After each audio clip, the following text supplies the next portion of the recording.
Hi, I'm John Mauldin, and first let me say I'm honored to read my letter. I'm overwhelmed by the response I've received and really appreciate you for joining me today. Also joining me are my partners Steve Blumenthal from CMG and Kevin Malone from Greenrock Research. Since you read me, you already know who I am. About Steve though, he founded CMG in 1992 and we've been good friends for over 20 years. I closed my advisory firm in 2019 and joined CMG and served as CMG's chief economist and co-portfolio manager. I met Kevin some 7 or 8 years ago at numerous investment conferences around the country. We struck up a strong friendship and realized that our investment philosophies were almost identical. It is as if we had mind melded. Kevin joined the team last year and brings a wealth of experience, strategy, and ideas. In Kevin's earlier years, he ran Payne Weber's pension consulting business, and in 1996, he formed Greenrock Research with his partner, Robert Southard. Robert co-founded the large asset manager PIMCO in 1985. I mean, these are heavyweight people. Kevin, Steve, and I built what we think of as the Mauldin investment kitchen. I thought I'd give you a sense of my own business structure because I realize it can be confusing. There are essentially 3 pieces to my business. There's an investment side of my business where we work with individual investors, which I described above. Then there's a newsletter publishing subscription-based business where I partner with Olivier Gray and Ed D'Agostino, and they manage and run that businesses, completely separate businesses. By the way, if you are not signed up for the upcoming Mauldin Economic Strategic Investment Conference, I hope you do. It's online again this year, and the presenter lineup is the best we've ever had. It's literally over the top. I'm really looking forward to it, and I hope you'll join me. You'll find a link to sign up for the conference in last week's Thoughts from the Frontline letter. On the managed money side of my business, we work with individual investors and family offices who are interested in a small portion of what is in our kitchen, up to others that need help with the total investment and financial planning assistance, a portion of a portfolio to perhaps the entire works. What I can promise you is that we will show you ideas that we have carefully sourced through our network of relationships that you won't find from other investment advisory firms. Most recently, we partnered with another long-term relationship that I've had with Dick Pfister. Dick founded AlphaCore 5 years ago, and we worked together when he was a partner at Altegris. Collectively, we are all a team of 30 investment professionals that includes 18 investment advisor reps. Lots of research, 8 at CMG and 10 at AlphaCore. We are thrilled with the partnership as this increases our research and idea flows, and it enhances our technology and our ability to work with you. As for the markets, my view is that it is very possible the markets could go up another 10, 20, 40% given the money the Fed and the US government is throwing at us. But that same environment could give us a market that goes down 10, 20, or 40%. The bond markets are broken and the equity markets are at or above the most overvalued levels in more than 100 years. I see a decade of increased volatility as we figure out how to deal with the debt and pension problems. It's only bad news, however, if you are a buy and hold investor. That works well at some times, like the last decade, but I don't believe it will work over the coming 10 years. But for investors who are correctly positioned, it is good news. I often write, friends don't let friends buy and hold. Just as I did in 2000, I see flat to negative returns over the coming 7 to 10 years for equities and bond yields at less than 0% after inflation. We are not playing that stock market game or that bond market game. We play a completely different game today. You can find short-term private credit yielding in the mid to high single digits. We like high dividend paying stocks that have management cultures that reward investors by raising dividends each year. We like to select absolute return trading strategies. We diversify among trading strategies. To us, that makes up a core position of an investor's portfolio. We believe that you can carefully get your core wealth, let's say it's 80% of your wealth, to 100% in 4 to 5 years. And then this allows you to have an explore portion of your portfolio. I should note that the portion of your portfolio that could be considered core will vary with your age and individual situations. I'm simply using 80% as an example. For that remaining 20%, you look for accelerated return opportunities. These may be in bioagriculture, medical technology, genomics, pharmaceuticals, battery technologies. Here you carefully size your bets and you look for asymmetric return opportunities. Large family offices have many relationships in which to source and research ideas. Think of us as a multifamily office structure where through our deep network, we source and then research ideas where our goal is to invest in the very best of these ideas. And we bring those ideas to you. Of course, there are no guarantees, so how you plan and size different risks is very important. If you are accredited, we may be able to show you late stage private credit opportunities. And we also have Catherine Wood's highest conviction ideas in the Mauldin kitchen. There are literally dozens of ingredients and recipes in the Mauldin kitchen. You should take the time to look and see what appeals to your investment palette. I hope this gives you a feel for how we believe in wealth and to some of the ideas we bring to the families we serve. Now, unfortunately, I've got to head to a doctor, minor stuff, but I'm going to leave you in the capable hands of Steve and Kevin, who will share some general ideas. And it is my hope that you and I will have a closer relationship with you. Last, please send me an email at mauldin@cmgwealth.com if you have any specific questions that you'd like me to answer. Be glad to communicate. Steve and Kevin, let me hand it off to you guys. John, thanks very much, and good luck with the doc. I know the tooth is going to be well. All right. Okay. Be well. Thank you very much, and thank you so much for joining today. I'm Steve Blumenthal, and Kevin, of course, you see here too. First piece, John had talked about bonds as an asset class. We came across this great slide from a famed investor, Ray Dalio. And he pointed out that here we're more than 100 years in interest rates. And these are real interest rates. So real means net after inflation. And what we're looking at is negative returns for bonds. Bonds have been a ballast in portfolios for a number of years. The bonds as an asset class are broken. The other piece we'll touch on is that we sit at record equity market valuations. And what this means is low probable 10-year returns. We'll show you one measure that we favor and what the probability returns are. So we think 0% or less net returns for bonds are not going to help. And with valuations uber high, 10-year probable returns are going to be low. So no matter what type of indication measurement that you look at, we're at record highs. One of the ones that we like a lot is Warren Buffett. And Warren looks at the total stock market cap as a percent of the gross domestic product. Just think of that, of what we as a country produce together. And here are some select periods of time. 2000 peak, we're well above that.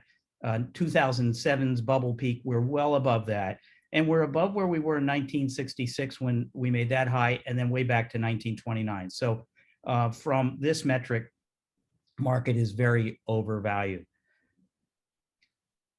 This particular chart takes a look at the total value of the stock market compared to our collective gross domestic income. And the reason that we like this is in the middle section, there's a long-term regression. The orange line tracks the percentage of the market relative to national gross domestic income. And the bottom section ranks it in terms of quintiles. So this is a chart from Ned Davis Research, love their work. And it shows just where we are. Are we in the most expensive quintile, red arrow at the bottom right-hand corner of the page, or are we in the middle, or are we at the bottom quintile?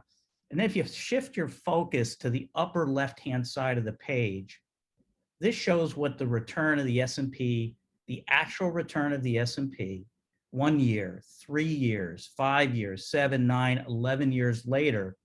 So 11 years to get a flat return is what this is saying, based on history back to 1995. And the simple concept is, are you buying something at a good price and getting value for it and a bigger return, or are you buying something at an expensive price and not? Notice just to the right of the red arrow in the upper left that if we're in the bottom quintile, what those returns look like. So clearly we'd be better off in the bottom quintile. Unfortunately, we're in the top quintile. Here's a quick slide that takes a look at just the history of bull and bear markets back to before 1900. You see that they rally attractively, they sell off, they rally attractively, they sell off. And lastly, here's a quick look of where we are today in terms of this latest bull market. Kevin, any comments to add? Yeah, the one observation that I would make about this slide is that not all strategies are overvalued.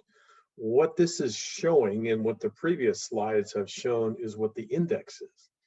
And the index has become very concentrated on a few stocks. So for instance, last year, the S&P 500 was up 18%. But of that 18%, 6 stocks contributed 14 of it. So the S&P 500 was up 18%, but the S&P 494 was up 4%. So the average stock has not participated in these dramatic gains, and that's the risk we believe that you run by sticking with an index strategy. So we have a particular philosophy about wealth, and that is we throw it into 2 buckets. One is core wealth, don't lose my money as best we can. Of course, there's no guarantees in the business with anything, but that core wealth, we believe that the objective, you grow it by 5%, 6%, 7% per year. We think that that's achievable. We'll talk about a couple ideas. Get that core wealth back to 100%. Other people may need income. That's important, and that's fine.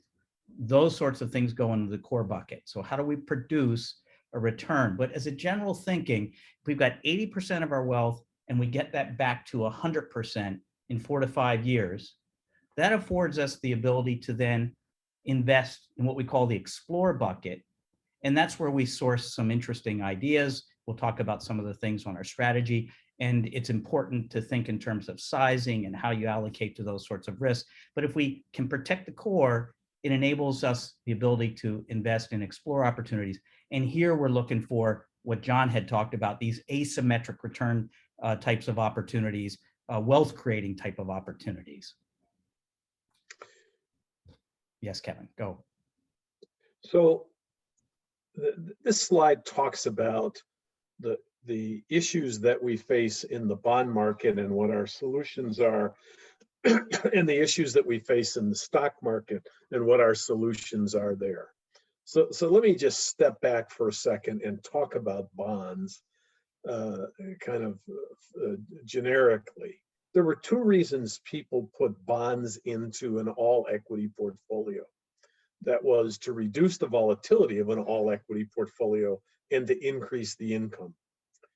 On January the 1st of this year, the yield on the 10-year Treasury was 0.91%, and at the end of the decade, the end of March, it was 1.7%. So had you invested in the 10-year Treasury during the first quarter of this year, you'd be down, you would have lost 6%. The yield that you have is 1.7, so it's going to take you almost 4 years to get back just the loss from the first quarter. That's the reality of where we are. The yield on the 10-year Treasury is low, even at 1.7%, but at 0.9, it was absurdly low. And the history of the bond market from 1981 until 2020, the 10-year Treasury went from the middle teens to 0.5%.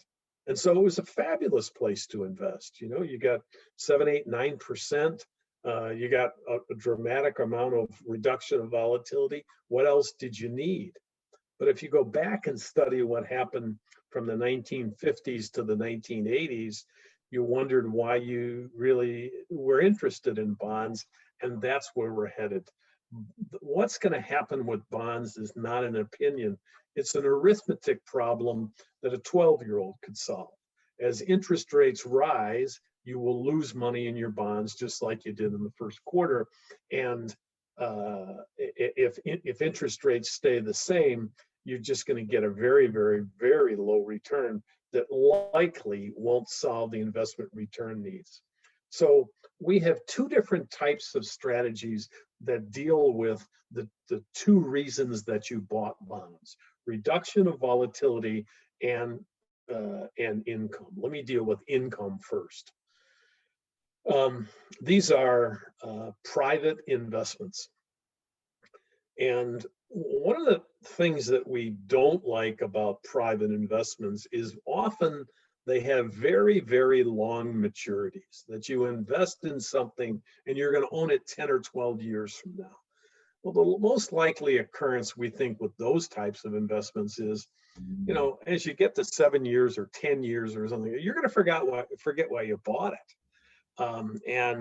So we like what we call short duration, that is private investments that have maturities in 2 years or 3 years or 4 years or 5 years. And I'm just going to kind of quickly go through the types of things that we're looking at, because not everyone on this call may be an accredited investor. We can't talk about anything specifically, but we can give you a general idea. So, and one of the ways that people used to use fixed income was the ladder maturities. All we're suggesting is ladder maturities with private investments that have a yield focus. So we have a 2-year maturity investment and a 3-year maturity investment, both of which have 6% yields, excuse me. And these pay either monthly or quarterly. We've invested in them for a good period of time. The income is stable.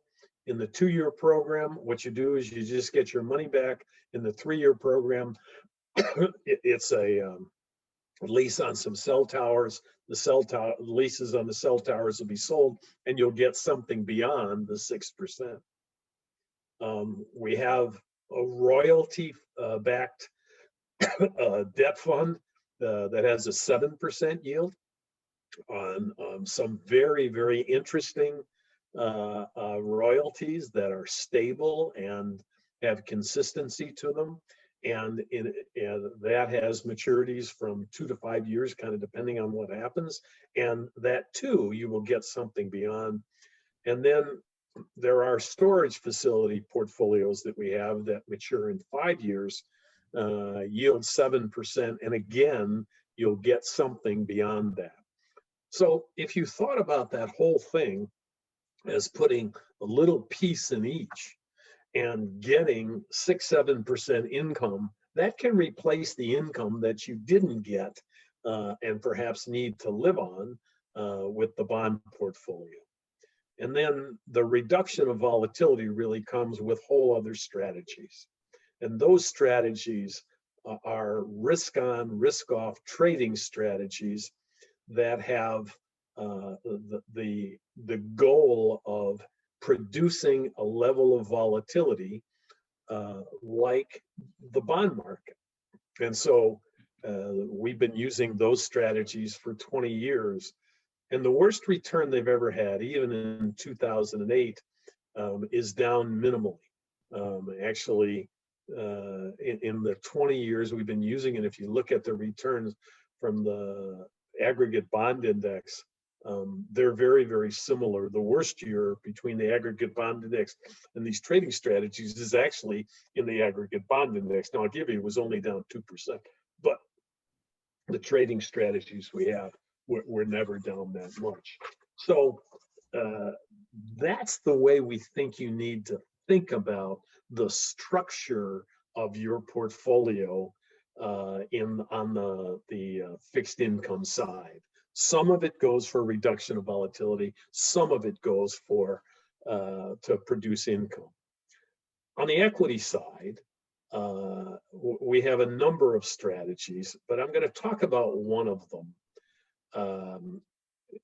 And maybe you could go back to that previous slide about core. Yeah, that'd be great. I'm just going to talk about one strategy that I think is the most misunderstood equity strategy that exists, and it's a high and rising stock dividend strategy. And dividends are, I think, the most misunderstood part of all of the ways to invest. Dividends are thought of to be kind of stodgy companies, utilities, REITs, those types of things. But there's lots of industrial companies that have top line cash flow historically and prospectively that's very good. Earnings that continues to be good, and a culture of paying and raising dividends. So we have managers who manage domestic portfolios or non-US portfolios, or the combination, that have produced really good returns. And I just want to take you back to some research that we've done on the whole idea of getting consistent returns. And I think that's really what most investors want with the core of their portfolio. With the explorer part of your portfolio, you may not want consistent returns. You may want high returns, but the consistency is really what's important. The S&P 500 just started in 1958. And so if you look at the returns by decades, the 60s, 70s, 80s, 90s, zeros, and tens, here's what you find. And the premise of the work that we were doing was, if long term you get 10%, our question was, just in a calendar decade, how often do you get it? And so the answer in the S&P 500 was 3 out of the 6 decades. In the 80s, the S&P compounded at 17%, in the 90s at 18, and in the 10s, the last decade, at 13. In the 60s, it compounded at 7.8, the 70s, 5.8, and in the zeros, it compounded at negative 0.95. So you heard me right. You actually had fewer dollars at the end of the decade. So I point that out because I noticed there was a question about, if the stock market's going to decline, why do we think we can, in our core portfolio, produce consistent returns? And it's because the core equity strategy that we're going to use is one that is less dependent on appreciation and more dependent on the cash flow and the growth of cash flow. The portfolio we have right now has a dividend yield of slightly under 4%. And if you just grow it at about half the rate, the dividends that it has historically, you're going to get compounded cash flow of just under 6% over the next decade. And if John is right, and we have low returns from bonds, we don't have to have a lot of appreciation in this portfolio. So I just wanted to cover that one idea. I want to be clear, when we work with you, we'll understand all the things you're doing. So you may not use that strategy, but I think it's worth talking about just so you understand it. Kevin, that's great. To me, and what I write about often, is it feels much like 1999 all over again, when you had this explosive high concentration in just a few names, mainly technology. And the following subsequent 10 years, nobody looked at a value manager in 1997, 1998, or 1999. Nobody looked at them. They were unloved and lost. They lost assets left and right. Yet that's exactly where people needed to be for the subsequent 10 years. And we believe that we're in a similar situation today. Hey, so I had a question come in, and now is as good a time as any to ask it. What do you think about investing in dividend-paying stocks as a supplement to retirement income? I think it's fundamentally, is strategically, the single best idea, and here's why.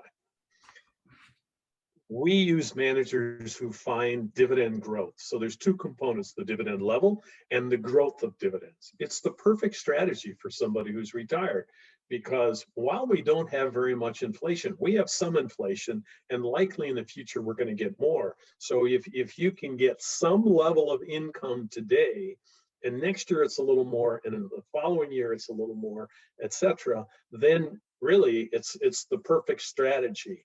We looked at one manager that we hired in 2012, a domestic manager who uses growing dividends. And last year, the income in their portfolio was more than 2 times what it was in 2012. That's what retired people need. They need more income, and they need growth of income, and that's the way to get it.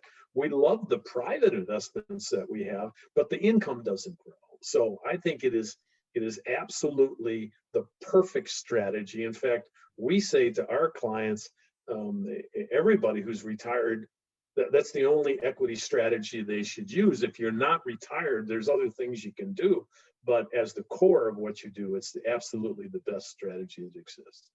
Thanks, Kevin. That's helpful. 80%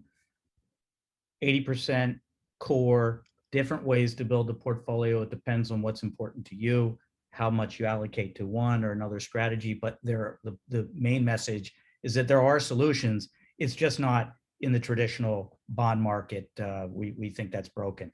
On the Explore side, after John's conference last year, we listened to Kathy Woods present. I quickly got on the phone call with Kevin and said, boy, we've got to talk to Kathy. John lined up the call. So Kathy Wood runs ARK Investments. She founded it. It's an ETF. Many of you may own her ETFs. She's been the hottest manager in the last several years, and a lot of concentration into her types of stocks. What our call with Kathy and her team was, we're interested in your highest conviction ideas. So up on the shelf in the kitchen, and we will utilize Kathy's, let's call it top 10 ideas. She gives us those picks and the weightings, and we trade it. It's up on the shelf, and we can pull it down and we put it into an account where it's appropriate, where it's suitable. Now, our approach to Kathy all year has been, let's start with maybe 25% of what the intended allocation would be, because she really has gotten hot, and everybody's Right. funneled into those same names. Kevin, I see you moving. Anything to add there? Yeah. I think the whole idea of that, Kathy has become a rock star. Actually, I read a headline. I didn't read the article, but it was, she's now the Tom Brady of investing. And she now manages the largest ETF complex, over $80 billion. I would say this: one of the papers that ARK has written is an attempt to think about why you would look at disruptive technology portfolios. And this paper is about a year old, so the numbers are a little dated, but this is what it says. What they did was to accumulate all of the companies that they thought were disruptive technology companies, not the ones they invest in, all of them. And they totaled that group of stocks at $7 trillion.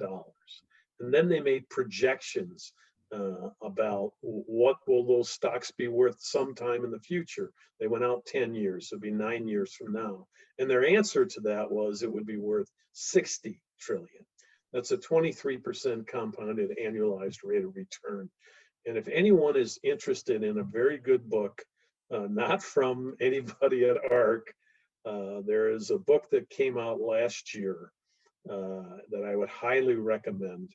It's called The Future is Faster Than You Think, and it's by a guy by the name of Peter Diamandis, Diamandis. And he lays out all of the rationale for the changes in technology that we're going to have, from artificial intelligence and 3D printing and robotics, self-driving cars, battery storage, the blockchain, all of it.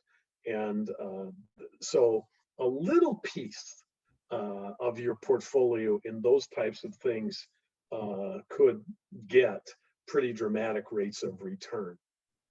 So I would just add that about Kathy, because I think I read a lot of the articles. In fact, I'm reading less because I'm so unimpressed with the research that's being done. But they're a terrific firm with a culture that I think is very, very interesting. Good. Thanks for that, Kevin.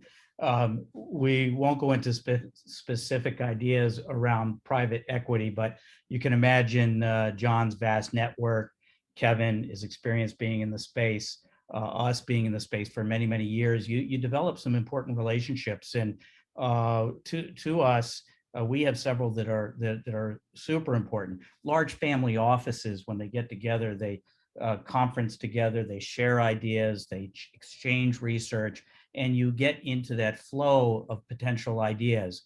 I want you to think of us as much like that. So in our structure and working with accredited investors, or we have to be accredited to invest in certain privates, but we look at venture capital, but we're interested in late stage types of opportunities that are now commercializing their businesses or near that point in time.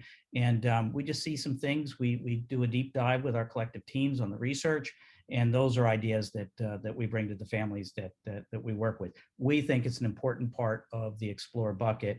And just to conclude on that whole concept, 80-20, get the core, get it protected. It's different for different people. There's different mixes of assets. Some clients we work with have positions, legacy positions they've held with very low cost basis for some time. So there's strategy and there's thinking and how you put it all together. But as a core principle, we want to make sure we're protecting our core wealth and then finding return types of opportunities that can enhance our wealth. Kevin, Yes. Yeah, there's a couple of questions about ARC that I just like to address. Though one of them is how would you compare ARC to the similar folks in 1999? And there's been a lot written by a company called Mather that went from $1 billion to 50 billion in a year, and then from 50 billion to $1 billion the following year. What they invested in is dot-com companies. Dot-com companies were not companies. They were simply a way for us to get used to the fact that we had the internet. My favorite story about it is there were 11 companies selling pet food over the internet. None of them had stores, and none of the pet food companies that had stores had access to the internet. So my question then was, what do you think is harder to do, build an internet site or build all those stores? So all those literally all of those companies went out of business. The other question is, what value does CMG bring to my investment with ARC? And I just want to make this point because I think it's really important. It's not just about ARC. What we have is a concentrated portfolio of ARC's best ideas. And so the return pattern is going to be similar, though interestingly, in this year when ARC went down, our portfolio didn't go down nearly as much. And it is slightly cheaper than what you pay in the ARC ETFs. So I'm not saying that I think it is absolutely positively for everybody, but I do want to use this as an example of how we bring value. We can bring investment solutions that are not available kind of in the general marketplace. John made this point, and I just want to emphasize it. And when we do it in a way that the fee structure is more favorable than the fee structure in the larger portfolio. So, Steve, I just wanted to answer those two things. Kevin, that's great. And let's conclude. There are a handful of questions. We do see them, and we'll address them. One point that one of our staff just pointed out to me. So we're signed in through one of our team here, Brian Schreiner. So when you're looking at the picture of me, Steve, I'm Steve Blumenthal, not Brian Schreiner. Kevin, thanks for all the color and the input. That's fantastic. We will have a copy of this available to you. We'll send it post. Some people have requested the slide deck. We look forward to talking to you. We feel like we built something that is important and helpful. We hope you find it that way, and reach out to your investment advisor rep. We work with clients for a portion of. We bring certain ideas to certain people. They might have another advisor they're very happy with. That's fine. We provide and do our best to bring lift where we can bring lift. So thank you very much for joining us today. And any questions, direct questions for John, email him at mauldin@cmgwealth.com. And we are good. Thanks for joining us. Have a great day. Yeah, thanks.